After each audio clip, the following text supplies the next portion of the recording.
Hey guys, welcome back. Hope you guys are having a great and fantastic day. I'm going to do another Hawkeye review, but this time I'm just going to talk about the final episode and just doing a synopsis of Hawkeye. I know in the last video I mentioned I was going to do all 6 episodes one by one and finding all the Easter eggs, but considering the fact that Hawkeye itself is not that long of a series, and just like the rest of the Marvel TV shows, basically just have like a total of 6 episodes in total, between like 6 to 7 episodes.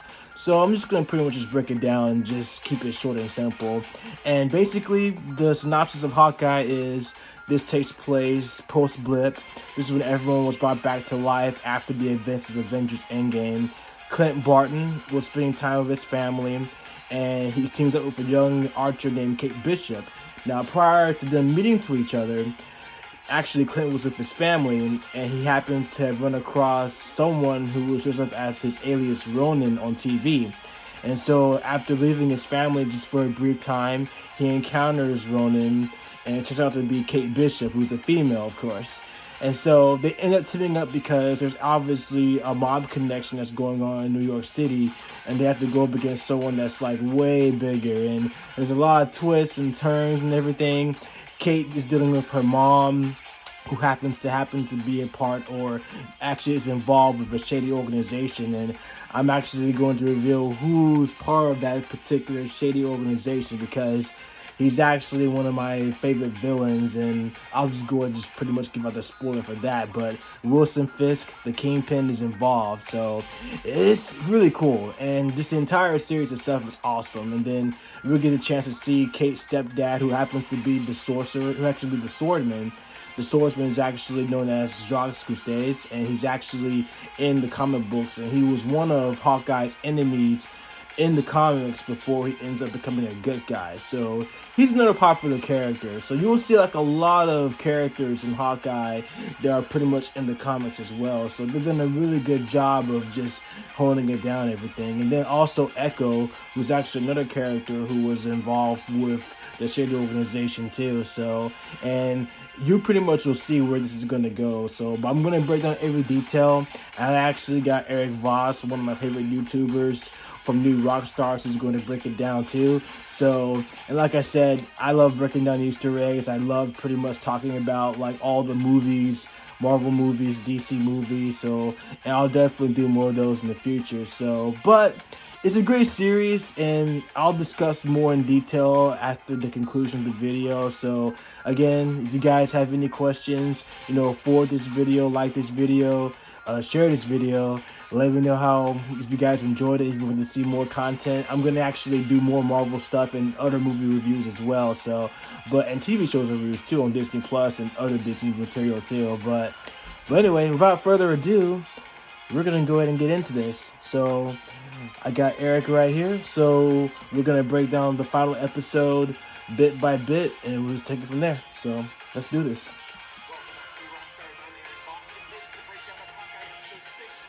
Finale, so this is Christmas. A title that reminds us that this show is at its heart a Christmas treat. The title also citing John Lennon and Yoko Ono's Happy Xmas, War is Over, and that song's children's choir, much like the angelic voices of this episode. Yeah, and see, like the final episode, which is This Is Christmas, is actually a callback to John Lennon and Yoko Ono's song Happy Xmas, War is Over, which I covered on my guitar 2 years ago. So I'll forward it again on my page, but it's on my list of videos to see for you guys to check it out. So let's continue.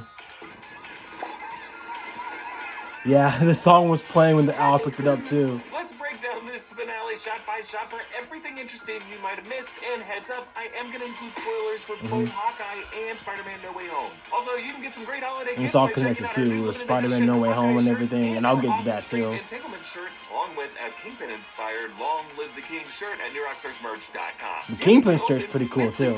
Wilson Fisk, Kingpin, Vincent D'Onofrio are returning in the same delivery as the character in the Netflix Marvel Daredevil. Yep, so much similar to Daredevil too. An interesting parallel to our very first shot of Charlie Cox, Matt Murdock, and Spider-Man No Way Home. Kane at first. And as Fisk approaches, the camera shoots him from below and then shoots Eleanor down from above. Yeah, it kind of gives him an intimidating presence. Kingpin huge from the surface of his desk and in the foreground. And then when it cuts back to Eleanor, she is small in frame on the other side of the desk, just to force perspective to heighten the size differential and to make Kingpin all the more intimidating. There's also a reflection of this like I said behind Eleanor, giving us the sense that he is surrounding her. Eleanor begins. We've had a good relationship, haven't we, Wilson? Yeah.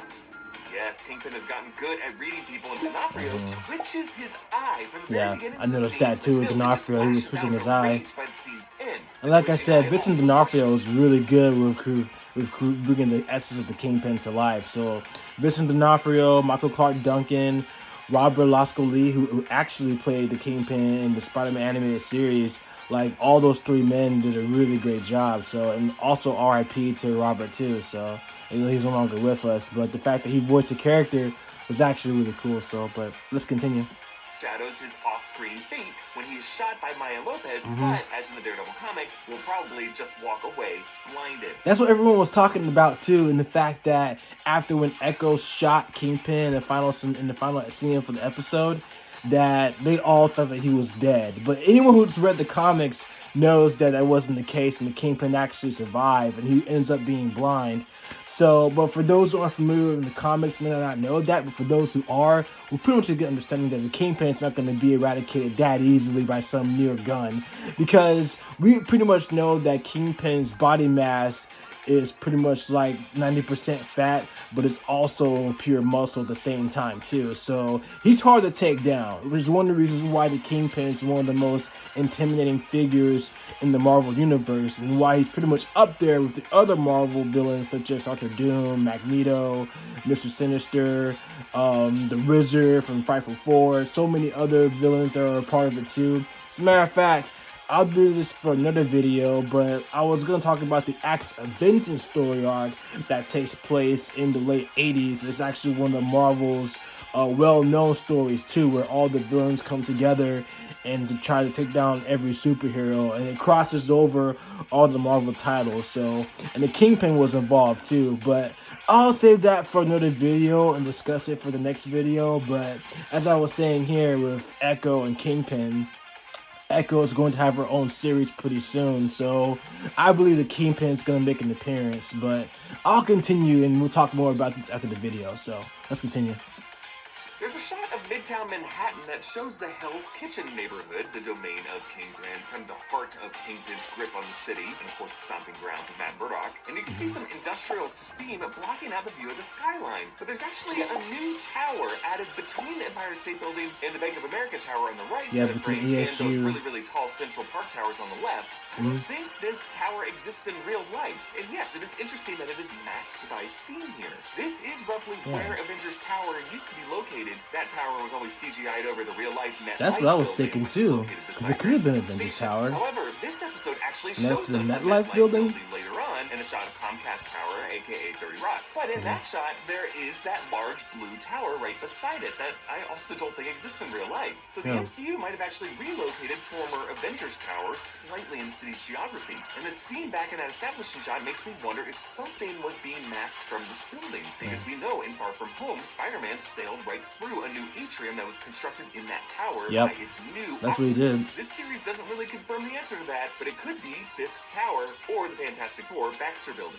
See, that's what I was thinking too, that the Fantastic Four, the Baxter Building, and I mentioned this in the last video too, that the Baxter Building is going to be near those areas, and considering the fact that the Fantastic Four are coming, you know, it's going to be pretty interesting to see what's going to happen and how they're going to all interact with each other. I bet the Baxter Building is going to be pretty much in that same location where Avengers Towers used to be, or Star Tower. So it's going to be in one of those two. But like I said, with the confirmation of the Fantastic Four, it's going to be interesting to pretty much see where the Baxter Building is going to be located. So, but let's continue. Meets with Kazi and Kingpin, who now changed into a red Hawaiian shirt, his exact outfit from the cover of the Family Business. Family Business. Notice how Fisk only knows certain words in ASL. I always taught you to keep low profile. He knows low profile in sign language, probably a recurring reminder that he has repeated since she was young. Maya claims to have dropped her Ronin pursuit, but Kingpin does not buy it. Yeah, Maya, who's also Echo. He turns and he tells Kazi, The people need to be reminded that the city belongs to me. Echoing the kind of words he watching the Netflix Daredevil show. I wanted to make this city something better. Yep. So we got an ad coming up too. But yeah, basically, like I said, Kingpin is one of the most notorious, well-known figures in the Marvel Universe. And the fact that he wanted to make the New York City belong to him is pretty much what he wanted anyway. So yeah, I mean, he has like so many enemies anyway between Daredevil and Spider-Man. But more of a line, you know, he pretty much falters into as a Daredevil villain. But I think he pretty much works for both Daredevil and Spider-Man, considering the fact that both characters belong in New York City between Queens and Hell's Kitchen. So, but yeah. So yeah. But yeah, the fact of the matter is that his sign language is pretty good too. And I'm actually learning how to use sign language. I can do it just a little bit. I actually have the book somewhere in my room or somewhere in the house where basically there's a book about sign language that I got from a friend of mine that goes to my church. She actually gave me the sign language book to pretty much know how to use it. So Beautiful. here you go. You took that away from me. This is my city. My family. Then a Yeah. montage shows Clint and Kate assembling a whole bunch of trick arrows, one of many Christmas movie homages in this episode, recalling that planning montage in Home Alone. Yeah. Notice they have another Pym arrowhead, but whereas the previous one glowed blue, the color for Pym discs that It's enlarge red. stuff, this one has a red interior, the color of Red Pym interior. particles and discs that shrink things. And along with two That was dangerous in other Ant-Man, labels too. read airbag, freeze, flash bomb, icebreaker, all things we see used in the final battle. One uses Yeah. electromagnetism to attract metal, which is similar to Hawkeye has some really cool would attract gadgets. his shield to his arm in Age of Ultron. Mhm. Then a series I was of gonna be Age of Stark Ultron, too. arrowheads that are tipped with red and gold, of course, Iron Man's colors, ones that were probably designed by Tony Stark for Clint. Kate Yeah. recalls the episode 1 prologue when she saw Clint fighting Chitauri without any superpowers or tech, unlike Iron Man in that battle. You showed me that being a hero isn't just for people who can fly or shoot lasers out of their hands. It's for anyone. But I guess being a hero is for people using the weapon built by the guys who shoot lasers. Right. We see a caravan of trusted road trucks pulling up to 30 Rock.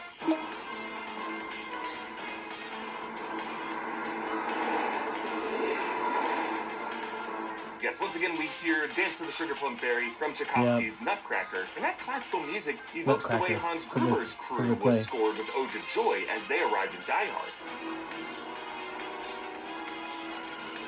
Yep. I was getting Die Hard music too. Ivan also says Red 1 in position, like he's part of the Red Squadron in Star Wars. Elena arrives to the party in a green coat. Yep, Elena Another plays a part in production this design too, element of for Home course. Alone, in which several shots Natasha's of that movie sister. have both red and green somewhere in the frame, like the McAllisters' year-round yet still Christmassy wallpaper, which they did to give that movie an all-time Christmassy feel. This episode often does the same thing, not just with Christmas decorations everywhere, literally in the costuming of red and green suited tracksuit bros, and just random background set decorations. Clint spots Kazi's sniper in the champagne, and he quickly uses a serving platter to deflect the bullets, and all hell breaks loose. Kate boards the elevator with Elena and wrestles with her until the top tears away to her new purple Hawkeye Archer top, which I just really appreciate Nice. because it was Elena's probing interrogation episode 5 that helped Kate realize why exactly she wanted to be an Avenger. And in another Christmas movie homage, Kate pulls up Buddy the Elf on the elevator buttons. Come on, that is so annoying. Suka is Russian for bitch. Kate chases Yeah. Elena in a Yeah. cool lateral tracking shot. That's what that means in Russian, too. reminding us of the awesome camera work in the movie Old Boy. And this means that on the Hawkeye set, they likely had to build a whole set with a so dollhouse Suka opening means in to Russia. roll in front of. But they do conceal a cut as they move from the kitchen into the lobby. And here, this firm is called Tanner, Dees and Associates. Olivia Tanner was a set decoration coordinator for the show. Courtney Dees was a set decoration PA. It's really cool how Right. Marvel shows will work in the names of the casting crew into the visual Yeah, that's details. pretty cool. They Kate actually Sniper, recognize the Bulma, cast and members Elena's too, widow so- staff to knock it out the window, and then they end up complimenting each other as creepy baby Santa in the corner watches. Elena anchors herself with that repelling line, and the camera reorients with her as she scales down the building. I love how that Christmassy Empire Me State too. Building is framed perfectly behind her. And then Kate has to jump out a window the same way she saw Hawkeye do when she was a kid, but Yep. miraculously lands unharmed. Jack saves her, proving he really is just a naive dummy who loves swords. Yep. As the tracksuits creep Jack up the on Swordman, Clint, he yep. lays these blinking red grenades to cover the area, which was the same device that Clint used on the Outriders who chased him in Endgame. And then Clint tries to pull a John McClane out the window, but he ends up more like the wet bandits Home Alone, whose zip line also breaks. And then he ends up stuck in the tree where he makes the That's so cool they were referencing Home Alone too at the same time. Especially with the red bandits that were trying to capture Kevin and the way they landed. It was kind of the same thing with Hawkeye when he was trying to land on the Christmas tree, ends up falling. So that was actually pretty hilarious. So. This owl is a reference to an owl that was found in the 30 Rock Christmas tree last Christmas. Exactly. An owl named Rocky. Kate throws a tricycle through the window of toy store FAO Shores, just like Kevin McAllister does, to break the window and trip the alarms of the toy store in Home Alone 2. And she also stands on that big keyboard, just like Tom Hanks does at FAO Shores in Big. Kate timbers the tree by breaking the wires and shooting an acid arrow at the trunk, calling back her unintentional demolition of Stain Tower back in episode 1. And as the tree falls, you can actually see that owl flying out of it. That same owl again. A little sentimental here at the end of the year 2021. It's been a big year for us covering every episode of all these Marvel Disney Plus shows, and it's been a delight sharing it with you. But as big as 2021 has been, we've got even bigger plans here at New Rockstars for 2022. We are going to be expanding our output. We're going to launch a new channel. We're going to try to be even bigger and better next year than we were this year, and to help us accomplish those goals, like I said, these guys are awesome. Well, thanks to and I was going to collab with them in the future too, so that'll be pretty sweet too. Between New Rockstars, Comic Pop, Comic Explain, Comic Historian, those guys are incredible. The Real Rejects too, and I know I mentioned this a couple times in the video too. Look at that rainbow glow on the keyboard. Basically, this is pretty much what's going on right now as far as like Hawkeye, one of my favorite series so far. So I'm looking forward to seeing all the other TV shows that are happening too. Not to mention the second season too, because Hawkeye is going to continue the second season as well. Laptop for travel or coffee shops, or staring at it for hours trying to read the fine print on TV show newspaper. We've used this around the office a bunch. That is a cool laptop. It looks just like mine too. Watching a bunch of content. Our editors have been blown away by its speed. If you're looking to upgrade your laptop, check out the Aorus 15P and other great options at gigabyte.com. And you can get this featured laptop in gigabyte.com. On the ice, Clint uses the magnetic arrow to snatch all of their guns. And Clint reveals he wore his new suit underneath his torn shirt. A classic superhero shortcut, proving he has come full circle on that branding issue. Then they just unleash all the trick arrows of the tracksuits. It is awesome. Kate once again uses her bow as a springboard. Their suits are incredible. I knew Clint was going to wear purple anyway. That's actually a signature color in the comics. That shrinks the Trust of Bro truck. What happens to them now? I don't know. I feel Scott about that. Yes, telling us that Clint might have gotten this tech from Scott directly, not Hank Pym, and that Clint and Scott's partnership after Civil War continued. But then the owl snatches him away, and no joke, the captions of this episode label their squeaky screams as children shouting. This is the most horrific MCU death since Darren Cross shrunk Hank into a plot of twitch. Yeah, that was Yellow Jacket when Frank shucked up. Yeah, that was a horrific death in Ant-Man. I was like, man, that's just... what a way to go though. In that fashion, So that owl either fed these tiny humans to its children, or used its talons to crush them and then pull them apart limb by limb with its beak. Marvel, please. Pym tech deaths are terrifying. Yeah. Clint does that I kind of love them. Arrow midair by firing a second arrow, which he argued to Kate back in episode 4 was possible. No, it's not impossible. The first arrow you release just has to be wood. So when you release the second one, it splits it right up the middle. Bullshit. I've tried it. Well, I've done it a few times. But Cassie catches the middle arrow the way Loki does in Avengers, which just makes me think this guy has got to be juiced on something. A lot of the tracksuits are. Yeah, that's kind of interesting, The show suddenly remembered that this character existed and decided to give him something to do. I mean, in this episode, a lot of Cassie's dialogue is awkwardly 80-yard in. You know what I have to do. Don't make me do this, Maya. I don't know, it just looks like they had to reconfigure a lot of this in post-production to bring many of these subplots to a close in a 6th episode. Cassie tells Maya... I kind of noticed that too. I guess calling back to William's advice to Maya in episode 3, but other than that photo of the three of them together, and then the references to Kazi being his number 2, you didn't really feel any context to William and Kazi's relationship for this callback to make sense to come from Kazi. Clearly, Karathi's role in this series was super trimmed down. It's a bummer. Elena asks Clint what happened to Natasha. Your sister sacrificed herself. She saved the world. I'm sorry. Yeah, then there's the ad too. Yeah, the conversation between Clint and Elena basically just pretty much telling her that, hey, you wouldn't believe me if I told you, but your sister sacrificed herself to save the world. Now it's a scene in Avengers Endgame where Natasha and Clint were actually, they actually saw the Soul Stone, and they were trying to decide who was going to sacrifice themselves to get the Soul Stone, so they can pretty much stop Thanos from taking over the world again.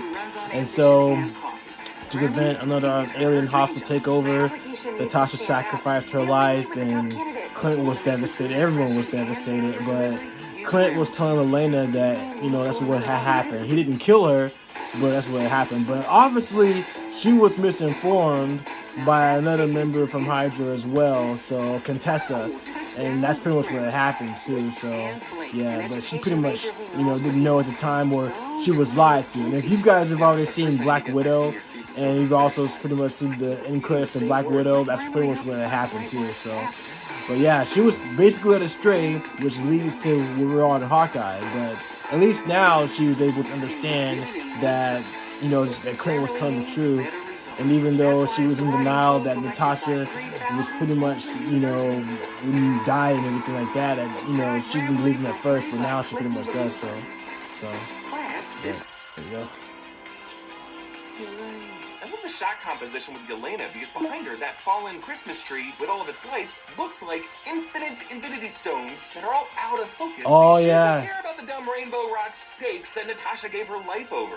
Yeah, I kind of noticed that too. It's kind of cool how in the background that it kind of gives out the colors of the Infinity Stones too, which pretty much in that conversation between Clint and Elena, that's pretty much what they were going for. So let's continue. Neither does Clint anymore. Kingpin rips off Eleanor's door, literally. Yeah, Kingpin rips off Eleanor's door. This time after the Netflix show made him famous for slamming Cartor's clothes. Yeah, that episode from Daredevil when he actually slammed Cartor with the core, I was like, bro, Kingpin is ruthless. He has no chill. Plunges an arrow into his chest, but it has no effect. Kingpin in the comics is bulky because of layers of muscle. In Daredevil, he wore body armor. But the Kingpin of this show is also super strong. He's getting plowed through windows of buildings, he's ripping off car doors, he's punching people across rooms. Yeah, Kingpin is strong, though. Strength may also be a factor of a dosage of some kind of super soldier serum. Kate notices him adjusting his cufflinks, and then, yeah, he gets rammed into the toy store, and Kate bravely engages this huge man. Despite his insane strength, he snaps her trick arrows, but then she uses this because she leaps on his arm while she's adjusting the cufflink, and you can see the moment she snatches that cufflink from his sleeve. That was her objective. So then she uses Clint's coin-flicking trick to activate that one magnetic arrow, which starts a chain reaction to the two dangerous ones. And that's what happened. That sonic blast and that cluster bomb arrow all at once. These all cook Fisk, and then he lies motionless in that shot. He was unconscious too. Missing. Kate has her mom arrested. Mrs. Bishop, you're under arrest for the murder of Armand Duquesne. Yep. Yeah, I'm pretty sure this scene was reshot as well, because the background looks like a plate, the detective's lines are off screen, and the detective we do see has just a really weird eye line. Hey, who are you looking at? I think Eleanor might also have been reworked in post-production, because we never really see her kill Armand, see her kill anyone. Yeah, we didn't see her. Alternate ending with her character, maybe her dying instead of just getting arrested like this. Clint is able to turn Elena by repeating that whistle that she shared with her sister. Yep, from Black Widow. That whistle. And Clint reveals how Natasha told him about the events in the Black Widow prologue, escaping Ohio on a plane, being separated from Elena, and in doing so, he reverts Elena to her American Pie singing innocence before she became a killer. Clint apologizes to her, and Elena decides to leave, probably to pave a future on some Dark Avengers or Thunderbolts lineup with Val and John Walker. And there's gonna be a little Dark Avengers too, so the final scene of Spider-Man No Way Home, in which Peter Parker through 30 Rock. Yeah, before I continue, I was gonna say that scene with U.S. Agent John Walker and then Contessa at the same time. Yeah, after when Clint was revealing to Elena that, you know, she wasn't responsible, chances are she's gonna get some payback against Contessa, which is gonna set up Dark Avengers too, though. But let's continue. Yeah, that scene shot from No Way Home where Spider-Man was swinging from, that was the fight scene in Hawkeye too. So wanted to point that out too. So. Plaza past the tree, while around the same time might have been a different night because that tree was still upright and it was fully snowing in that scene. So don't worry, we don't have to look in the background for Peter swinging around here. I think with what happened with Spider-Man, that final scene from No Way Home when he was swinging in the area with the Christmas tree, that actually took place before the final fight of Hawkeye. So I like to think that the events of No Way Home with all the Spider-Verse crossovers and the Spider-Man is pretty much took place before the events of Hawkeye, the final battle that is. Let's continue. And in the spot in the toy store where Kingpin was once lying down, in the background, nutcrackers flank an empty Yeah, there was throne. like nutcrackers everywhere. The tracksuits self-identified with nutcracker Dance to the Sugar Fun plays plays. as the tracksuits who now protect an empty throne, at least temporarily empty, with Kingpin's latest setback, which we see in the next scene as Maya finds him and points a gun the at final him. scene. Sometimes family doesn't see eye to eye. Yes, the camera pulled up before we saw a body, so no corpse, no death. What happened, snowman in the window? What did you see? Well, yes, we do hear both a gunshot Two snowmen. and a thud to the ground. But notice how Kingpin said eye to eye. That has got to be a nod to the similar moment in the Daredevil comics when Daredevil tells Echo about Kingpin's lies, and Echo shoots Kingpin. See, that's what they're gonna go for. They're gonna go for the fact that there was no body that was found after when Echo shot Kingpin, and so they haven't found a body. So of course, I believe they're gonna pretty much just focus on the next series to where Kingpin survives, but he's blinded. So Kevin Feige likes to leave everyone surprised by this, and all the comic knowers know that Kingpin's not dead, that he's gonna be blind the next time we see him. So, and you know, Vincent D'Onofrio is not going to reveal the details in the interview and everything. So, but comics fanáticos are pretty much know that he's not killed. So, I know if I was interviewing Vincent D'Onofrio, me being the comic book geek that I am, we would pretty much be on the same page as far as like what we both know about the comics and everything. So, but yeah, I mean, I pretty much know he's not dead. He's gonna show up again. So, but let's continue. In the face, but we later find out that he's just blinded by this. And he actually, later on after that, gets some reconstructive surgery. So I'm betting we will see Kingpin in the MCU again, but the next time he will be temporarily blind, or maybe with an eye patch, but fully blind would make him a more interesting foe to Maya Lopez in the Echo series, and of course, the perfect foe to Daredevil, who also now joins the MCU. Clint lets Kate join him on Christmas Day to the Barton farm. Notice how Clint smiles at the front porch. That might be because sitting in that bucket is the baseball glove that he recovered from his son during the Time Heist trial in Endgame to prove that things could be removed from the past and prove that he could reunite with his family. He brings the dog along.